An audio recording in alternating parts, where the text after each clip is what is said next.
এবছর জানুয়ারি মাসে দেশনেত্রী খালেদা জিয়া যুক্তরাজ্যে এসেছিলেন চিকিৎসার জন্য। সেই সময় উনি যেই হসপিটালতে ছিলেন, লন্ডন ক্লিনিক হসপিটালতে ছিলেন, একদিন আমরা সন্ধ্যার সময় সবাই ওনার কেবিনে আছি। স্বাভাবিকভাবে কিছুক্ষণ পর পর তো নার্স আসে। তো সেই সময় একজন নার্স আসলো। নার্সটা এসে আমরা যারা ছিলাম মোটামুটি আমাদের সবাইকে বলছে, আম্মার দিকে তাকিয়ে বলছে, আমি কিন্তু তোমাকে জানি, তুমি কে। তো ওখানে তো বেগম খালেদা জিয়া ভর্তি আছেন, উনি বাংলাদেশের এক্স প্রাইম মিনিস্টার, এগুলো তো আছে। তো আমরা ভাবছি যে এটা তো সবাই জানে, এখানে যারা ডিউটিতে আছে সবাই তো জানবেই এটা।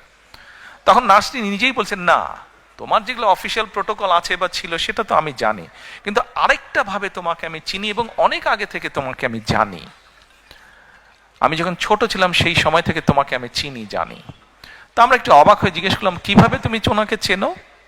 ওই নার্স যে, তার বাড়ি ছিল, দেশের বাড়ি হচ্ছে, শি ওয়াজ ফ্রম নাইজেরিয়া।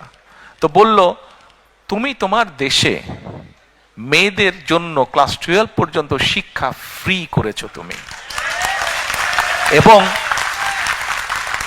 আমার দেশের সরকার তোমার এই পলিসিটা গ্রহণ করেছে, যার ফলে আমি বিনামূল্যে শিক্ষা পেয়েছি, পরবর্তীতে পড়ালেখা করেছি, আজকে আমি ইউকেতে এসে এখানে কাজ করছি।